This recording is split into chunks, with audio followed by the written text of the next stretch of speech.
bonjour Aurélien. Bonjour Régis. Et merci d'être là avec nous aujourd'hui. Avec plaisir, merci pour ton invitation. Écoute, c'est avec grand plaisir. Dis-moi, est-ce que tu peux te présenter pour les internautes et les followers sur Facebook? Avec plaisir, déjà bonjour à chacun et chacune, merci de nous accorder ce moment. Je m'appelle Aurélien Duhart, j'ai 47 ans. Je suis un multiple champion du monde de kickboxing, de boxe thaïlandaise et de karaté. Ça, c'était une partie de ma vie, ce qui me donne aujourd'hui beaucoup de crédibilité dans le milieu sportif, parce que pour avoir ces victoires, je me suis beaucoup investi, et c'est ce qu'on aime chez les sportifs, souvent c'est leur dévotion et leur engagement. Qu'est-ce que je pourrais te dire? La particularité, c'est que j'ai enseigné pendant mes 20 ans de carrière, comme mon sport ne payait pas, et à mesure que je me transformais d'un jeune pratiquant en un champion, je voyais tous mes élèves se transformer en champions de leur vie, avoir plus confiance, mieux boxer, ainsi de suite. Et mon autre particularité, c'est que j'étais un enfant fragile, interdit de sport, soi-disant la maladie des os de verre, le plus petit de la classe, vraiment la victime parfaite. Et que voilà, comme disait Mohamed Ali, les champions ne naissent pas dans les gymnases, ils naissent de l'intérieur, d'un rêve, d'un désir, d'une vision. Et à l'âge de 13 ans, j'ai commencé à m'écouter vraiment cette voix intérieure. J'étais aussi impacté par les voix extérieures, et j'avais une guidance interne qui m'a fait choisir un des sports le plus dur et pour me transformer en un homme. Et en fin de carrière, je me suis intéressé beaucoup à l'alimentation. J'ai eu plein de questions. J'avais 14 kilos de plus. Je pesais presque 86 kilos. J'avais une espèce de coffrage autour de moi. J'étais très gourmand. Je mangeais des cochonneries pendant 40 ans comme tout le monde. Et en même temps, j'étais très fruit. J'ai toujours mangé beaucoup de crudités, beaucoup de légumes, tout ça. Et je mangeais de l'alimentation carnée pour la protéine, pour le muscle. Et je prenais 1 kilo tous les ans. Mais au lieu que ça soit du gras, moi, c'était du muscle. Et arrivé en fin de carrière, je me suis questionné, c'est quoi ce poids? J'avais pas envie de m'entraîner aussi dur qu'avant. Donc je savais que j'allais plus éliminer et qu'il fallait que je change mon alimentation. Et j'ai dit, allez, tiens, pendant une semaine, j'avais un copain qui était végétarien, qui avait vachement séché. Moi, j'étais très dans le corps physique, j'étais très dans la matrice, très dans le mental, et tout dans le corps physique, c'était uniquement pour l'esthétique et le poids. La souffrance animale, c'était loin pour moi. Et donc, je me suis dit, tiens, je vais essayer une semaine. Allez, ça m'est déjà arrivé de partir en Thaïlande ou au bled, il n'y avait pas trop de viande, mais on a déjà fait ça, quoi.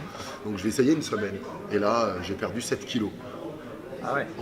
Tout ce qu'il y avait dans le bol végétal. Vous savez que l'alimentation carnée reste 72 heures minimum, alors que les végétaux, eux, je crois que c'est une dizaine d'heures. Et donc, simplement, tout ce qui était stocké dans ce bol-là, j'ai vu mon ventre faire ça, j'ai halluciné, quoi. Et donc j'ai continué dans cette voie-là, puis j'ai senti un mieux-être. J'avais 122 combats, donc t'imagines le nombre de fractures, d'élongations, d'entorses, et toute l'alimentation carnée maintenait ces inflammations, et ça disparaissait. J'avais plus de ballonnement, j'avais moins d'aigreur, moins de colère, des choses que je ne comprenais pas, j'avais rien de plus.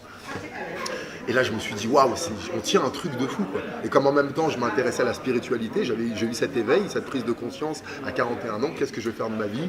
Le couple qui part en live, la santé qui déglingue, les dettes qui arrivent. Et je me suis vraiment questionné sur l'individu, l'être humain. Et l'alimentation, ça a été le déclencheur primordial pour moi, la connexion à la vie, au respect de toute forme de vie, au mal qu'on peut faire inconsciemment. Et ça m'a mis en énergie haute, ça a alimenté aussi le processus de coaching que je présente, qui est basé sur comment tu penses, comment tu agis et comment tu manges. Et je l'inclus aujourd'hui dans mon métier de coach. J'interviens aussi pour la télé, pour la chaîne L'équipe. Tous les jeudis, je parle de kickboxing devant 300 à 500 000 personnes et je parle des risques de l'alimentation. Je pose des questions, j'aime bien ouvrir le champ de la réflexion. On sait que c'est pas bon maintenant d'y mettre de la douceur. Et à côté de ça, j'accompagne aussi des écoles, j'interviens dans les lycées, j'interviens dans les associations sur le mieux-être, la confiance, et notamment en passant par qu'est-ce qu'on met dans notre corps.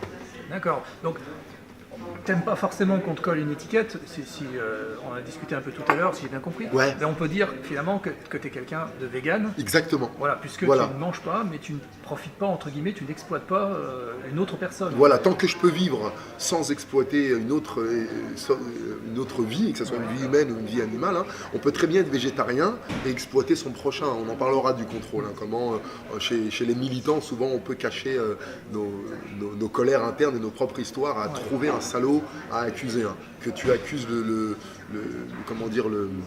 boucher, c'est une accusation aussi, que tu accuses le torero, que tu accuses ces personnes qui font un travail, qui sont pris comme nous on l'était avant le changement. Si tu mets ta haine après eux, c'est du spécisme. Hein, tu dissocies quelqu'un d'un groupe des humains et dire que lui c'est un salaud et lui mériterait la même chose. Je sais qu'on est de moins en moins nombreux à le faire. Donc dans l'idée, voilà, j'ai un comportement complètement respectueux de la vie. Je suis la vie, je suis composé de cellules vivantes, je défends la vie, je suis monté sur le ring pour honorer la vie, même si ça peut te surprendre. Allez voir ce que c'est les arts martiaux. J'ai développé ma force pour protéger le plus fragile. J'ai mis 2-3 beignes aux plus méchants aussi, hein, ça on l'a tous fait. Mais vraiment dans l'idée, ouais, j'ai un comportement de responsabilité, d'éthique. Il n'y a pas de mort éthique, il n'y a pas d'utilisation animale éthique. Si vous le croyez encore, c'est que vous êtes dominé par l'ego. Aussi poli qu'on soit, aussi gentil qu'on soit, on a tous un besoin de contrôle, un besoin de pouvoir. Regarde un exemple là, on est dans un café super sympa, les gens ont été cool. Ce sont des serveurs. Leur métier, c'est de servir. C'est un métier, qu'on le veuille ou non, où ils ne peuvent pas te dire non, ils sont toujours au service des autres. Donc au moment où tu vas leur demander quelque chose, l'ego, hop, il va prendre le dessus, il a un peu de pouvoir. Et là, ils ont taquiné, ah c'est pas gratuit, il faut payer, ah mais qu'est-ce que vous filmez? Je savais qu'ils allaient dire oui, et j'ai joué à ce jeu, je les laisse prendre le contrôle à un moment. On a tous ça, tu sais, les enfants, je prends plein d'exemples, quand vous allez récupérer vos enfants à l'école, pourquoi est-ce qu'ils chialent? Pourquoi ils ne veulent pas prendre leur goûter? Pourquoi ils disent non à tout? Mais depuis 8h le matin, ils se disent oui à tout, ils ont été soumis toute la journée. S'il y a un déséquilibre, l'ego a besoin de s'exprimer à un moment. Et donc, t'as l'impression que je me perds, mais tu sais que tout se retrouve. Parfois, pour les carnets, inconsciemment, pour ceux qui ne mangent plus de viande, il va falloir que tu contrôles quelque chose dans ta vie. Et si t'as pas fait le métier que tu veux, si avec ta femme, t'arrives pas à prendre ta position, ou avec ton mari, ou avec tes enfants, tu vas choisir un salaud à punir. Et on est tous comme ça. Et pour certains, ça va être les musulmans. Pour d'autres, ça va être les anti-musulmans. Pour d'autres, ça va être les terroristes. Pour certains, ça va être les bouchers. Pour certains, ça va être ceux qui élèvent des poules. Arrêtez de chercher un coupable. La personne qui utilise la vie d'une autre espèce, elle souffre. Elle est en dépendance, elle ne se sait pas autonome. Et on est tous passés par là. Donc on exploite les formes de vie. Donc l'idée que j'ai, c'est de reconnecter chacun à sa divinité, à l'âme qu'on est, et à se dire, waouh, dans chaque action que j'ai, ça interagit sur tout. On le sait aujourd'hui, nous ne sommes qu'un. On n'est qu'une cellule humaine. Chaque être humain compose l'humanité entière, comme chacune de tes cellules compose ton corps. Le foie n'a pas connaissance de l'estomac, qui n'a pas connaissance du cœur, et ils travaillent ensemble. Et si un ne va pas bien, il impacte tout le monde. Donc l'idée, c'était de se responsabiliser sur les répercussions de mes actions dans ma vie, des mots qui sortent de ma bouche. Quand je dis à mon enfant, chut, tais-toi, oh non, ou quand je dis à quelqu'un, oh mais n'importe quoi, c'est du spécisme aussi. Tu vois, on a souvent une tendance à vouloir contrôler l'autre. Et la première forme de spécisme, elle est là, envers les enfants, envers les plus fragiles, où on va leur indiquer quoi faire, quoi penser, comme on nous a fait à nous. Et nous, inconsciemment, à l'âge adulte, on se réveille avec ça et on croit que c'est normal. Quand nous, on va diriger les autres, c'est bienveillant, c'est parce qu'il y a une bonne cause. Et quand les autres veulent nous diriger ou nous faire acquérir leurs mœurs, c'est que c'est des despotes ou des salauds. D'accord, donc toi, si je suis bien, en fait, ta notion de spécisme, elle est même plus large qu'au niveau espèce. Bien sûr. Et même à l'intérieur d'une propre espèce, c'est ça. On va dire à l'intérieur de l'espèce humaine. Bien sûr. La première forme de contrôle, c'est dire... je viens souvent sur les enfants parce qu'on est tous issus de ça. Les adultes que nous sommes aujourd'hui, on est des enfants pleins de plaies, et ces plaies ont été créées à l'enfance pour qu'on en grandisse et qu'on s'en guérisse, et souvent on les traîne, tu vois. Donc la première forme de spécisme, c'est de dire à quelqu'un ce qu'il doit penser, ce qu'il doit manger, ce qu'il doit faire. C'est une forme de contrôle. La rentrée en relation avec un être humain, quand tu as accompli, c'est d'aller écouter l'autre et d'aller s'intéresser à lui. Mais pourquoi tu agis comme ça? Qu'est-ce que ça t'apporte dans ta vie? Et bien sûr que ça va heurter tes valeurs, ça va heurter tes croyances, mais le but du passage à l'âge adulte, c'est justement de me rencontrer. Tiens, pendant que je voulais apprendre à l'autre à respecter les animaux, je me rends compte que je ne respecte pas sa manière de penser. D'accord. Pendant que j'invite l'autre à être doux avec la vie, je suis dur avec lui. Est-ce qu'on a no pain, no gain? Est-ce qu'on ne fait pas tout rentrer au forceps et tout en force? Et sur des sujets hyper délicats, telle la religion, telle l'éducation, telle l'alimentation, il faut y aller doucement, avec de la fermeté. T'as vu, moi j'y vais doucement, mais je ne baisserai pas mon froc. Et si notre ego se confronte, je le confronterai, mais pas pour lui donner une leçon de force, pas pour lui dire « Ah, tu te trompes, ah, c'est toi le salaud ». Je veux dire « Mais je te comprends, tu souffres, viens au restaurant vegan avec moi, essaye une semaine ». Et parfois, ça passe par une phase de confrontation. Donc, vraiment, si vous êtes militant, observe-toi. Qu'est-ce que je veux sauver chez moi quand je veux sauver ces bêtes? Qu'est-ce que je refuse d'améliorer chez moi quand je veux que mon ami arrête de manger de la viande? J'en suis où, moi, avec les médicaments? J'en suis où moi avec l'alcool? J'en suis où moi avec le bédo? J'en suis où avec le café? Donc tu vois, le militantisme, c'est une des manières de se découvrir vraiment. Donc tu vois, la première forme de spécisme, elle est là, c'est de voir en l'autre un ennemi. Cette personne qui mange de la viande, elle est comme toi, elle veut survivre, elle fait ce qu'on lui a dit de faire. Si on doit parler de manière factuelle, Ouais. tu es entre guillemets vegan depuis Ouais. combien de temps et est-ce que tu as remarqué quelque chose, pas seulement spirituellement, Ouais. mais physiquement? Alors j'ai compris que tu avais perdu beaucoup de poids, Ouais. mais est-ce que, parce qu'il y a des idées reçues où Ouais. les gens pensent qu'on est fatigué, qu'on Ouais. n'est pas bien, Bien sûr. et toi a priori, A priori, hein, même toi t'en doutes. non, mais, Oui. mais t'es plein de pêche, t'es plein de... Ouais. Et donc, depuis quand tu es vegan et qu'est-ce que ça t'a apporté en fait? Alors je suis vegan depuis, je crois que c'était 2011, mon dernier combat, donc ça fait en 2018, ça va faire 7 ans. Donc comme je l'avais dit, j'ai fait une semaine de test pour le poids, waouh, ça a été magique. Vraiment ce que ça m'a apporté, c'est une meilleure santé, une meilleure connaissance de moi. Ça m'a apporté j'aime bien taquiner des fois, ça m'a rien apporté de plus. Ah oui, j'ai plein de carences, regardez-moi. J'ai des carences en flatulence, j'ai des carences en obésité, j'ai des carences en acidité, j'ai des carences en douleur digestive, j'ai des carences en coups de barre, j'ai plein de carences. Non, vraiment, tu sais, l'ego, il est tellement fort que si tu penses que quelqu'un qui ne mange plus de viande sera carencé, tu le verras comme quelqu'un de carencé. Moi, je ne peux pas lutter contre ce que tu crois. Maintenant, ressens l'énergie qui émane de moi, passe une journée avec moi et tu verras bien. Donc ça m'a apporté aussi une responsabilisation dans l'alimentation. Souvent, l'alimentation, on était consommateur d'un résultat. J'ai faim, je prends un truc, je mets dedans. Alors que dans notre voiture, on est plus méticuleux sur l'essence qu'on met dedans. Tu vois?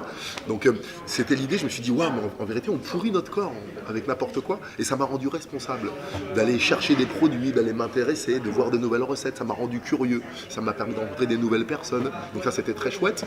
Et ça a vraiment ôté une chose chez moi. J'étais quelqu'un de très impulsif et tu le sens encore. Hein. Je me tairais pas. S'il faut y aller, s'il y a quelqu'un de nous sauter dessus pour nous faire du mal, je serais le premier à agir. Et je serai le premier ensuite à éduquer cette personne aussi, tu vois. Mais ça a enlevé chez moi l'envie de nuire. Je peux pas t'expliquer. Tu sais, des fois, quand je voyais quelqu'un battre un enfant ou quand je voyais quelqu'un avoir un comportement agressif, j'avais ce répondant immédiat. Hein, tu me pousses, je te pousse, tu vois, œil pour œil. Et on finit. J'avais ça. Et aujourd'hui, je peux avoir un profond dégoût. Je peux avoir une révolte après quelque chose que je trouve profondément injuste. Mais j'ai plus envie de faire mal. J'ai envie de me positionner fermement, de confronter cette personne à cette stupidité, à cette bêtise. Mais ça m'a enlevé le... Tu vois, le... Vous connaissez tous ça. Ouais, cette hargne, cette envie, cette mort que tu as dans le corps, ouais. Un peu cette colère intérieure. Alors, ça m'a pas enlevé la colère. Parce que la colère, elle est divine. La colère, j'aimerais bien qu'on fasse la paix avec ça. La colère, elle est saine. La colère, elle te pousse à l'action. La colère, elle peut permettre de poser des limites. Mais quand tu as été élevé comme moi, chut, ne crie pas. Celui qui est en colère, c'est forcément le méchant. Quand tu tais tes colères, quand tu es bien éduqué, bien adapté ou bien sage, tu es forcément dans la camp des gentils. Alors que celui qui crie haut et fort, c'est un salaud. Et même celui qui va crier haut et fort pour dénoncer une autorité illégitime. Donc ça a retiré vraiment tout ça chez moi. Donc voilà, essayez par vous-même quoi. Et vraiment si tu as changé ton alimentation et que tu as encore des fois des regains, bah, c'est que tu as des pensées acides. Est-ce que tu as pardonné à ton père, à ta mère? T'en es où avec le regard sur ton enfance? Qu'est-ce que tu n'aimes pas chez toi? Est-ce que tu aimes la partie en toi qui ne tolère pas? Est-ce que tu es tolérant avec ton intolérance? Est-ce que tu es calme avec ton excitation? Tu vois ce que je veux dire? C'est vraiment une quête interne quoi. Dans le domaine de la prise en compte totale de son être, et pas seulement que de la bouffe, mais exactement. aussi général, c'est-à-dire la pensée, l'intérieur, c'est ça. Ce qu'on fait, ce qu'on donne. C'est ça. De me revoir dans l'individu, dans sa globalité. Comment je suis dans ma globalité. Il y a certains secteurs de ma vie où je suis très bien, et d'autres secteurs, je pars au quart de tour. Va voir dans ces secteurs-là. Comment ça se fait que ça m'énerve que les gens mangent de la viande? Comment ça se fait que ça... Qu'est-ce qui te meurt de toi? C'est l'injustice. Quelle injustice t'as rencontré dans ton enfance? Ça paraît classique et cliché, mais tout vient de là, je vous assure. Hein. En même temps que j'ai décidé de changer cette alimentation, mon couple a explosé, 23 ans de couple. Je me retrouve tout seul à la maison, les enfants plus là, je reproduis les schémas. J'ai fait waouh! Et je me suis mis 600 heures, je crois que ça fait 25 jours ou 21 jours, à me questionner. Je suis né le 20 octobre 1970 à Dakar, et après, on ne sait rien sur nous. Avant 7 ans, tu n'as aucune mémoire consciente. Tu vois, on dérive, mais c'est important que tu saches d'où tu viens. Quelle grossesse a eu ta maman? Est-ce que papa était là?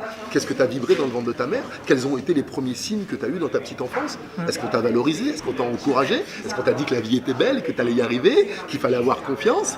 Ou est-ce qu'on t'a dit que le monde était dangereux, que c'était hostile, qu'il fallait que tu sois le plus fort ou le plus faible? Qu'est-ce qu'on t'a dit en tant que fille? Arrête de rêver, ma pauvre fille, tu vas te trouver un bon mec, sois belle et tais-toi. Comme mec, qu'est-ce qu'on t'a dit? Est-ce que t'es... Tout ça, ça nous forge. Hein. Et tout ça, ça peut forger les intolérances qu'on a aujourd'hui. Et avant, c'était sur les... Vraiment, on venait sur ce qu'on appelle la psychologie de base. Les 7 premières années qui forment notre fort intérieur dont on n'a aucun souvenir. Ta vie d'adulte aujourd'hui, c'est entre 5 et 10 croyances que tu as forgées à l'enfance. Je ne mérite pas l'amour. Faut que j'en chie pour y arriver. Oh, je suis nul dans ça. Oh, c'est dans ma famille, on n'est pas ci. Oh, dans ma famille, on n'est pas ça. Et on passe notre vie à les défendre, ces croyances. Moi, j'ai cru, il fallait que je galère pour l'amour. L'argent, c'est pas pour moi. Je serai jamais à mon compte. Mais j'ai attendu 41 ans pour écrire un livre. Toute ma vie, j'ai très nul en orthographe, j'écrirai jamais. J'ai attendu pas 46 ans. Ouais, on est en plein dans les croyances limitantes. Mais complètement. Et qu'elle soit vis-à-vis du sport, vis-à-vis de l'alimentation, c'est ça qui nous dirige. Ouvrez-vous, vraiment. Pour moi, la quête des gens qui ont décidé d'arrêter de mettre la mort dans leur corps, c'est je m'ouvre à ma propre violence. La violence que tu vois chez le boucher, c'est ta violence. T'aimerais être violent avec lui. L'agressivité que tu vois chez ceux qui se délectent, c'est ton agressivité. Ça permet de se rencontrer, tu vois. Ouais, dis-moi, tout à l'heure, on a un peu parlé avant l'interview et tu m'as dit quelque chose de super intéressant. C'est que donc, tu fais des conférences, tu fais du coaching. Et tout à l'heure, tu m'as parlé de, pour ceux qui mangent de la viande, la croyance, pour avoir du muscle, je mange du muscle.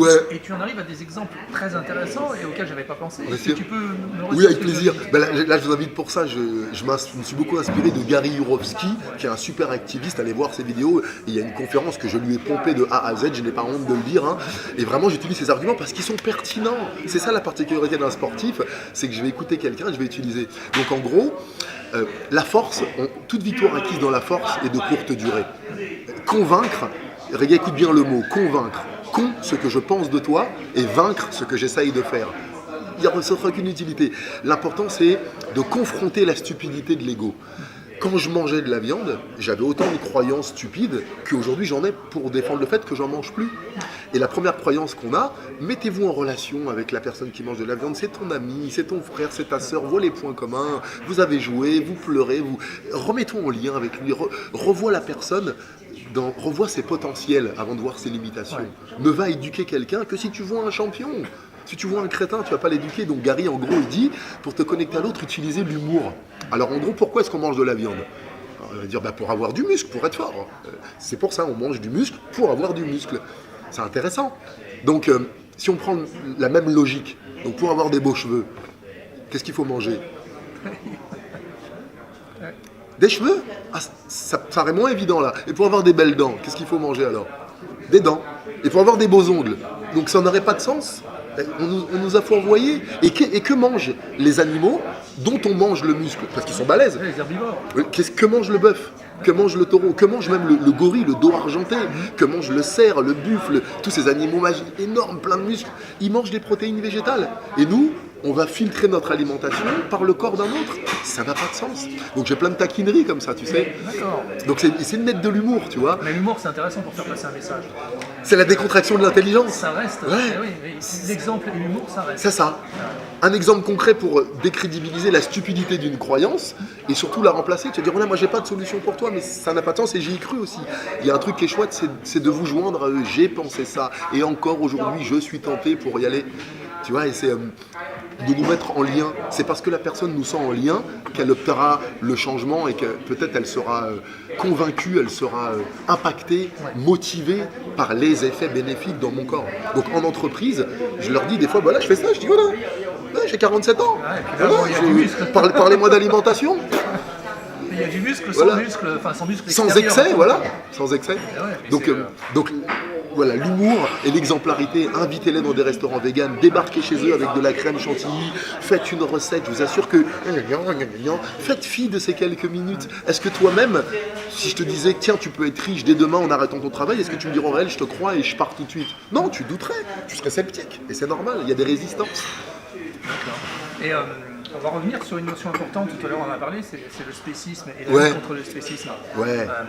Qu'est-ce qui est vraiment important pour toi dans le fait de considérer ce qu'on appelle les animaux, alors que nous aussi on est des animaux, bien sûr, mais les autres, la plupart des gens les considèrent comme des sous-catégories. Bien sûr. Qu'est-ce que tu as à dire là-dessus? Ça, l'explication, encore une fois, c'est basé sur notre ego.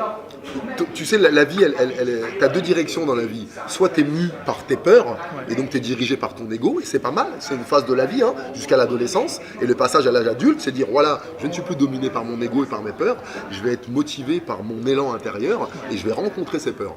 Et quand tu es dirigé par l'ego, tu as un besoin de contrôle, point barre. Tu as un besoin de contrôle. Et il est puissant, le besoin de contrôle. Souvenez-vous, on a entendu 150 fois par jour, ne fais pas ci, lave-toi les mains, fais ci, toi tu feras ça. Je viens souvent sur ces phrases-là. Aujourd'hui, on ne supporterait pas. Donc, on a appris que dans la vie, exister, prendre sa place, c'était être plus fort que certains et être moins fort que d'autres. Et jouer ce jeu de contrôle et de soumission. Et à un moment, c'est tellement insupportable d'être toujours soumis que la manière de contrôle, c'est de contrôler une espèce. Et la meilleure manière de contrôler une espèce, c'est d'avoir le droit de vie et de mort sur elle et de la manger. Donc on nourrit notre besoin de contrôle en mangeant les animaux. Et on peut manger l'énergie de quelqu'un. Non, tu n'y arriveras pas, non, t'es mauvais, arrête de rêver ma pauvre fille. C'est aussi du spécisme ça. Donc c'est identifier son besoin de contrôle. Tant que je ne reconnais pas ma puissance, je suis un être illimité, tout ce que mon cerveau peut penser, mes doigts peuvent le réaliser, tout ce qui passe dans ma tête, je peux le créer, tant que je n'utilise pas cette puissance créatrice, comme toi, pour courir des milliers de kilomètres, comme moi, pour monter sur cette puissance de contrôle et d'expression, je vais l'utiliser à réprimer les autres, à les restreindre pour les ramener à mon niveau. Quand j'arrive pas à m'élever, je rabaisse les autres. Quand j'arrive pas à me responsabiliser, j'accuse les autres. Donc, le spécisme, c'est me déresponsabiliser de quelque chose. Trouver tout de suite quelqu'un à punir, à condamner, à manger, à juger ou à rabaisser. Ça, c'est la première forme de spécisme. L'être humain, il a, par rapport à tout le règne animal, il a le lobe frontal, le discernement, le libre arbitre. Je peux choisir de vivre comme un homme de Cro-Magnon, avec des anciens, ou je peux choisir l'évolution. Et d'utiliser ce lobe frontal et de prendre conscience, tiens, ces comportements, est-ce qu'ils nuisent à quelqu'un? Tiens, quand je dis à mon enfant, mange pas ça, c'est pas bon pour toi, est-ce que je respecte son besoin? Est-ce que je l'ai écouté? Des choses aussi simples. Donc la première forme de spécisme, c'est ne pas reconnaître ma toute-puissance, que j'ai une croyance spirituelle, religieuse, je suis un être humain illimité, capable de tout, je suis sur cette terre pour faire une différence à ma manière et vivre mes rêves. Et si je n'utilise pas cette puissance à créer, à bâtir, à encenser la vie, à voir les belles choses, je vais l'utiliser à rabaisser, à condamner, à accuser, et tu paieras, parce que le premier qui en souffre, c'est toi.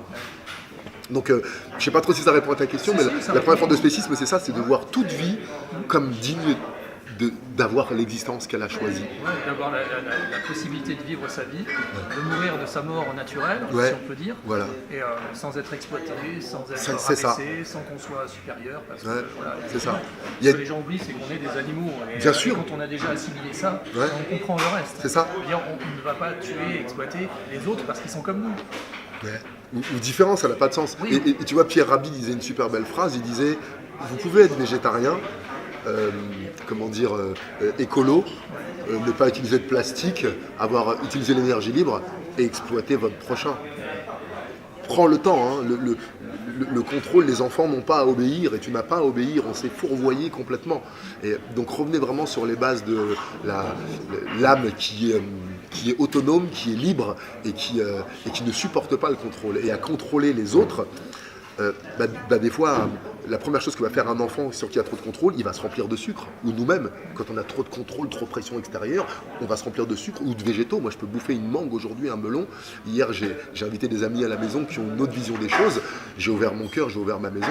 Et ça m'a consommé des calories. Je savais que leur présence, mais je l'ai fait ce choix. On a mangé vegan à la maison et l'ami de mon copain était plein de critiques, mais je l'aime avec ça. Et puis je savais que pour supporter ça, il fallait que j'ai bouffé un melon entier. Voilà, c'était ça. J'avais un contrôle sur un melon et je préfère aujourd'hui contrôler un melon parce qu'apparemment il n'a pas de système nerveux central, il ne sent pas la douleur. Et donc vraiment observer, tiens, comment moi j'utilise ce contrôle. Ouais, mais c'est important ce que tu dis, effectivement. La notion de sentience, de douleur, de ressenti, d'envie, etc., de plaisir, oui, les autres espèces animales l'ont, et pourquoi on empêcherait, on casserait tout ça juste parce qu'on a un ego de mesurer et qu'on a des croyances qui sont fausses. Qui sont que je dois dominer. Voilà. Et puis en plus, physiquement, tu prouves qu'effectivement, comme moi et comme d'autres, que le fait de manger vegan, ça n'est absolument pas limitant. Complètement tout l'inverse. Au contraire, ça ouvre l'esprit à autre chose et ça nous permet d'aller encore plus loin. Bien sûr, allez observer aujourd'hui tous les sportifs de haut niveau qui font des performances qui dépassent de loin les performances de certaines personnes qui ont une alimentation carnée. Et allez voir, il y a tellement de noms, des champions de bodybuilding, des champions il y a The Vegan Dread, j'ai oublié son nom, il y a un mec qui fait du street workout. Et tu sais, j'en reviens là-dessus, j'ai vu des premières réactions, ouais, ça sent le dopage, ouais. Faut pas se répondre à toutes ces attaques. J'ai l'impression, moi, vraiment, que si tu as décidé d'enlever la mort de ton corps, quand il va y avoir une agression adverse, soit tu réponds par de l'amour, soit tu réponds pas. C'est ça notre différence. Waouh, tu vois. Et parmi les sportifs que tu as côtoyés, et maintenant que tu as changé ton alimentation, est-ce que tu as réussi à en faire changer certains, ne serait-ce qu'un minimum avec tout ce que tu as énormément. Tu sais, je suis encore dans le milieu de la boxe et on voit les mecs de mon âge qui ont arrêté. Quand on fait des galas, des trucs, je suis le seul qui est sec. Je suis le seul, on est 2-3. Tous, et même les boxeurs actuels, il y en a plein qui sont gros et ils m'appellent pour des prises de poids rapides. On a besoin de ça en boxe. Ils m'appellent à 2 jours d'un combat. Je lui dis arrête la viande 3 jours. Et ils disent putain, arrête, j'ai perdu 3 kilos, un copain. Des fois, ils arrêtent une semaine, mais ils se questionnent. Et je les reconnecte aussi, tu sais, à 2 choses, les 2 textes saints. J'ai beaucoup d'amis boxeurs et beaucoup d'amis musulmans. Et je leur dis dans le Coran, je crois qu'il y a quelqu'un qui a écrit un livre sur l'islam et le végétarianisme. J'ai vu le livre à la boutique Un Monde Vegan et qui disait, et même Dieu, pour les catholiques, il a dit du carême au carême et de l'Aïd à l'Aïd. Le patron des patrons, si tu as une branche religieuse, il a dit tu mangeras de la viande 1 fois par an. Celui qui a créé ton corps t'a dit t'en mangeras 1 fois par an. Et toi t'en manges 3 fois par jour et tu t'étonnes d'avoir un dérèglement. Écoutez le patron, ceux qui croient, écoutez-le. Hein. J'ai plein d'amis boxeurs qui souvent pour des pertes sèches, pour des trucs me demandent ça. Et ils se questionnent et je les vois après, on se retrouve au resto vegan et je vois des publications. Il y en a plein, il y a Stomy, mon neveu Stomy Bugsy. Ouais, j'ai appris que c'était ton neveu. C'est un super militant et je l'ai invité. On regarde tous les rappeurs autour de lui. Aujourd'hui, il fait une tournée avec le Secteur A, il sera le 22 à l'Olympia. Ils sont tous énormes. Et quand lui et moi on est là, ils vont au resto vegan avec nous. Ils nous taquinent, les mangeurs d'herbe. Donc lui aussi est vegan. Lui est vegan et allez voir, je crois, sur Snap, où il milite, il est à fond. Il est en train de contaminer tout le milieu du hip-hop. C'est génial, ça. Et d'ailleurs, on prépare un morceau, si vous vous souvenez, ceux qui ont plus de 30 ans dans les années 90, le morceau Sacrifice de poulet du Secteur A. Le message est passé. Je dois sacrifier un poulet. Pas de paix sans que Babylone paie. Est-ce que tu le sais? Sacrifions le poulet. Pas de paix sans que le poulet repose en paix. Est-ce que tu le sais? Sacrifions le poulet. Pas de paix sans que Babylone paie. Est-ce que tu le sais? Sacrifions le poulet. Pas de paix sans que le poulet repose en paix. Est-ce que tu le sais? Soit-il. C'était pas de paix sans que Babylone paie, est-ce que tu le sais? Sacrifions le si poulet. Je me trompe pas, il y avait Doc Gynéco dans le secteur A, voilà. C'est ça, ouais. Voilà. Stomy, il y a plein de chansons véganes en ce moment. Il y a Crazy Air, il y a la reprise d'Orelsan.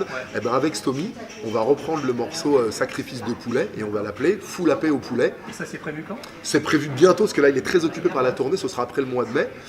D'ailleurs, il passe aussi là au mois de mai sur M6 à The Island Célébrité, et il est parti faire cette télé-réalité pour défendre le véganisme. Et il n'a pas mangé un mollusque, il n'a pas mangé de viande pendant toute la période, et il y a été délibérément pour ça. Alors, je profite de cet instant, bien sûr. Parce que je me dis que si jamais il a un moment de disponibilité et qu'on peut se rencontrer, histoire de faire 2-3 images, je prends. Avec plaisir. Après, bon, il est occupé parce que ça. Là, c'est la tournée, mais après le 22, là, ils font une tournée. Même moi, j'arrive pas à le voir. C'est toujours intéressant de montrer parce qu'effectivement, c'est des choses qu'on ne sait pas forcément. C'est ça. Donc, tu vois, c'est pour vous dire que ceux qui sont activistes, tu sais, quand j'entendais ma mère religieuse qui lisait la Bible, et dans la Bible, il est marqué on va s'en sortir, tu vois, et je les voyais elles-mêmes douter, quand je voyais des prêtres douter, quand je dis si toi-même en tant qu'activiste tu doutes, comment les autres ne douteraient pas? Oui, c'est en train de changer, les cantines changent. Quand j'interviens en entreprise, le midi, on mange végétal et ils ne contestent pas. Tous les restaurants allaient de plus en plus, il y a toujours un menu végétarien.